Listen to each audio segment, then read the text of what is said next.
Welcome back to Self-Invested, where we talk about how you can do better with money. In this video, I'm going to be talking about the changes that are going to be made to the Help to Buy loan from April 2021. If this is your first time here, my name's Lemuel, and on this channel we talk all things personal finance, from investing in the stock market to paying off credit card debt fast and everything in between, including housing. Just so you know, I'm not an expert, I'm not a financial advisor. I'm just a regular guy that enjoys talking about how we can do better with money. If that sort of thing interests you, then stick around and I hope you enjoy the video. If you do, make sure you give the video a like and subscribe to the channel to get more content like this.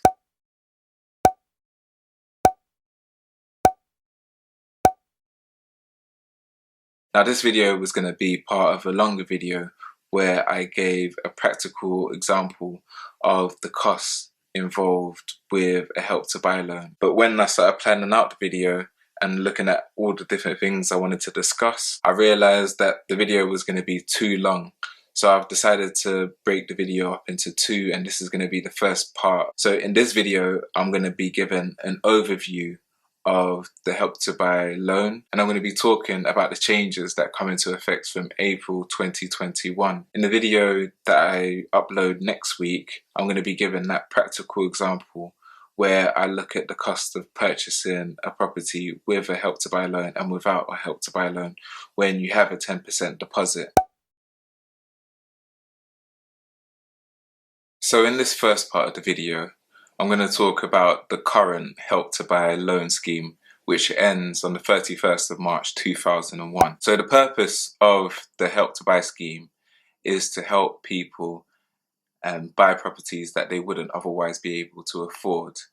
Now the government helps you to do this with the Help to Buy loan scheme by giving you a loan of up to 20% or 40% if you live in London. The money that's lent to you is interest-free for a period of 5 years. Then from year 6, the interest rate is set at 1.75% and then moves up in line with inflation using the retail price index as a measure for inflation, plus 1%. This means the interest that you pay on the loan from year 6 increases gradually each year. The Help to Buy loan isn't a loan for a fixed amount. It's an equity loan, so it means it's linked to the value of your property. So say for instance the government gave you a loan of £20,000 for a property worth £100,000, so that's 20% of that property's value. If you came to repay that loan in 5 years' time and the value of your property had increased by 50%, so it was now worth £150,000, the loan that you would have to pay back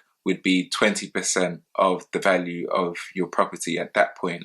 So you would have to pay back a loan of £30,000. This is different to typical loans or a mortgage, where the loan you take out is for a fixed amount and the only additional amount you pay is the interest. So say for instance you took out a mortgage for a house worth £100,000, you took out a loan for 75% of that property's value, £75,000. If for 5 years you only paid interest, but then your property increased its value by 50%, so it was worth £150,000, and you decided to pay back that mortgage, the only amount you would have to pay on that loan, on the original balance, is £75,000. The mortgage doesn't increase with the value of the property, unlike the Help to Buy loan. When you decide to sell the property for which you got the Help to Buy loan, you need to pay back the loan. You can't decide to pay it back later, even if it's within the initial 5 years interest-free period. If you don't sell your property, you need to pay back the loan within 25 years of taking out that initial loan. With the existing scheme, there are 3 main conditions for taking out the loan. The first is you need to have a minimum deposit of 5%. So if you want to get a Help to Buy loan for a property worth £100,000, you would still need to put 5% up of your own money, so that's £5,000. The second condition is that you can only use the Help to Buy loan for new build properties. This is my main gripe with the Help to Buy loan scheme, because I think if the real purpose was really just to help people get a foot on the property ladder, you'd be able to use the Help to Buy loan for existing properties as well as new build properties. But the fact that you can only use it on new build properties, it feels like this is more of an encouragement to house builders to actually build more homes. Because of that loan, more people are going to be able to afford it, because new build homes tend to be more expensive than existing homes. This makes me think the Help to Buy loan is more of an incentive for house builders to build more homes than it is to help people get a foot on the property ladder. The third condition is that you can only purchase houses up to the value of £600,000. So you can only purchase houses or flats, any type of property to live in, but up to the value of £600,000. There are a few deadlines with the current scheme. For house builders that are building houses, they need to have built the new build properties by the 28th of February 2021.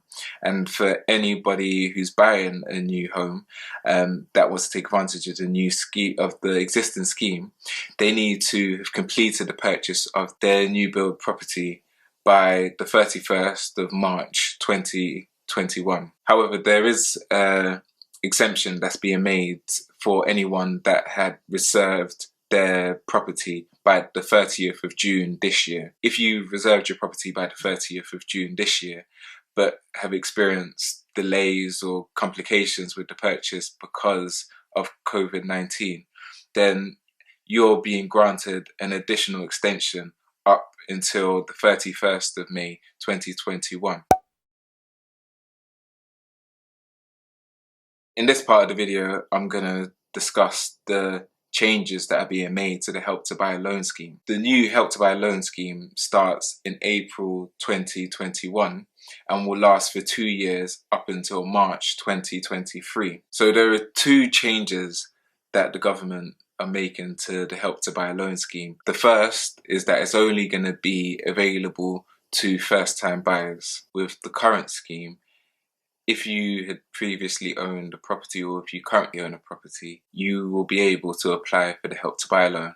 But from April 2021, it's only going to be available to first-time buyers. Now, this change may be in response to criticism about the Help to Buy loan scheme, that the majority of people who applied for a Help to Buy loan would have been able to afford the property they purchased without a Help to Buy loan. According to the Which magazine, 3 out of 5 people that received the Help to Buy loan would have been able to afford their property without the Help to Buy loan. Now, the reason this is a problem is because if you take out the Help to Buy loan when you could have purchased a property without it, there's a chance in the long run that this can end up being more expensive than purchasing the property outright from the outset. Now, in my video next week, I'm going to do a comparison between buying a property with the Help to Buy loan and without the Help to Buy loan when you have a 10% deposit. So I'll go into more detail on that and show you how it can work out more expensive for you, but more on that next week. Before we go any further, I just want to explain what inflation is.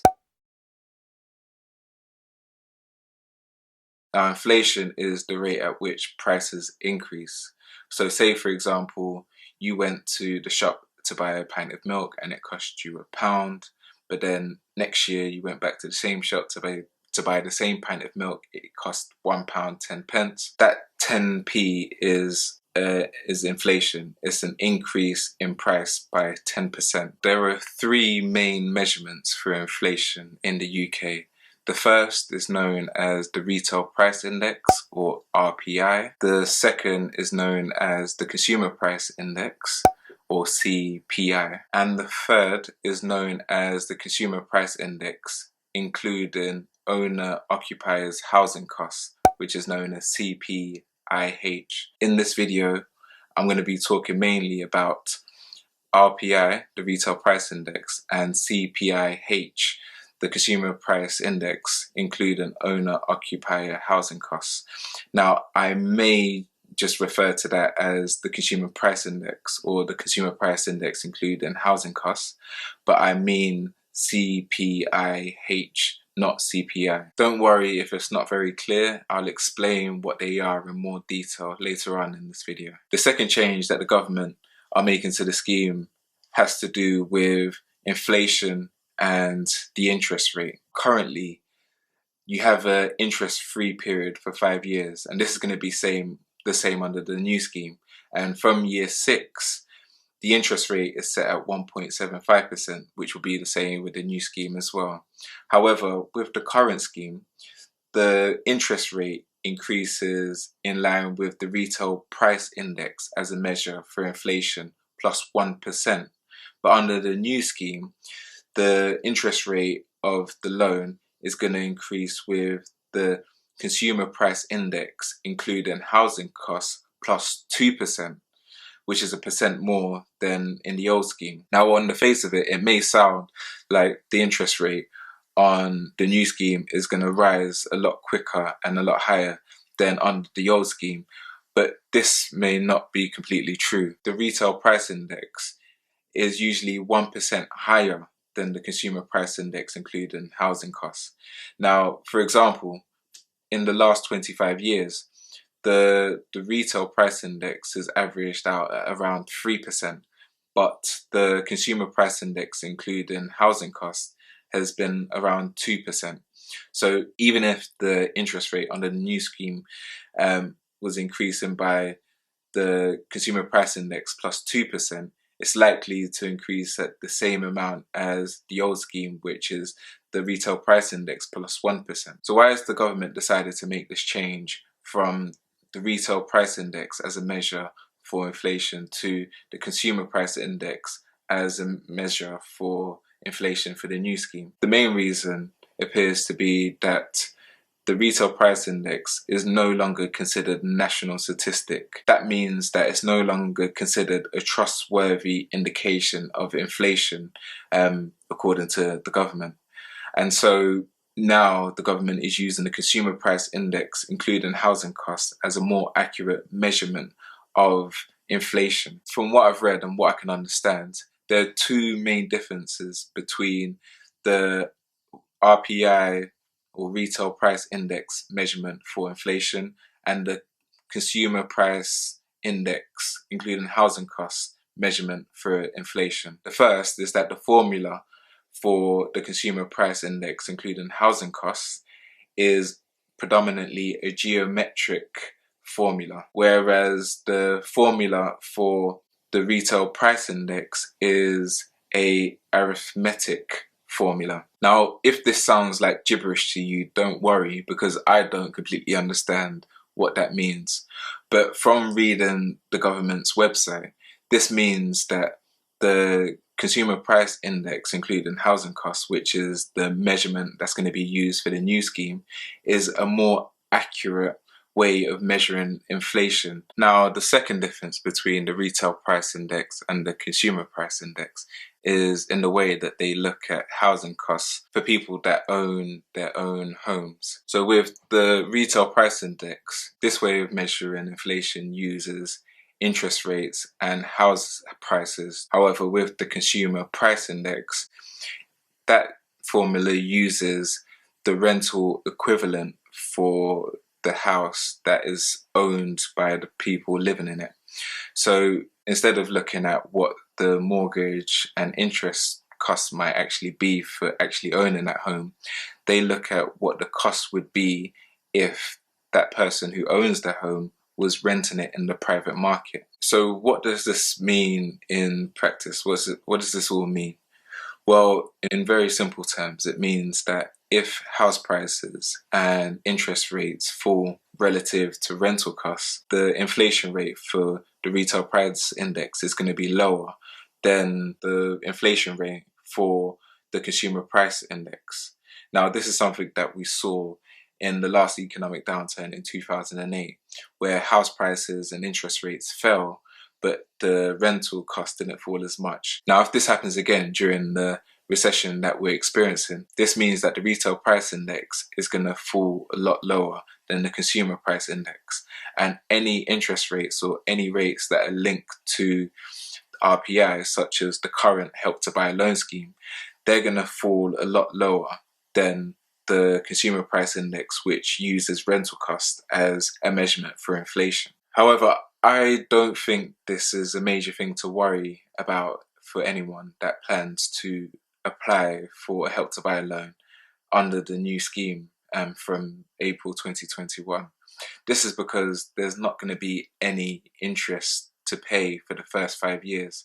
So even if you took out a loan, a Help to Buy loan in April 2021, you're not going to need to pay any interest on it until 2026. By this time, it's very likely that the inflation rate used for the retail price index and the inflation rate measured by the consumer price index are going to be back at a similar level where they're just 1% apart. That brings us to the end of the video. I know I used quite a few technical terms and discussed a few complicated ideas, which took a little while for me to get my head around and actually figure out how I was going to explain during this video, but I hope I did a good job. Let me know if I did. Let me know if I didn't, and there was anything that you need me to clarify more, just leave a comment down below. Anyway, I hope you did enjoy the video. If you did, make sure you give the video a like and don't forget to subscribe. Remember, next week I'm going to be releasing another video on the Help to Buy loan where I give a practical example comparing the cost of buying a home with the Help to Buy loan and without the Help to Buy loan. If you have a 10% deposit, make sure you hit the bell icon so you get a notification when I've uploaded it. Until then, take care.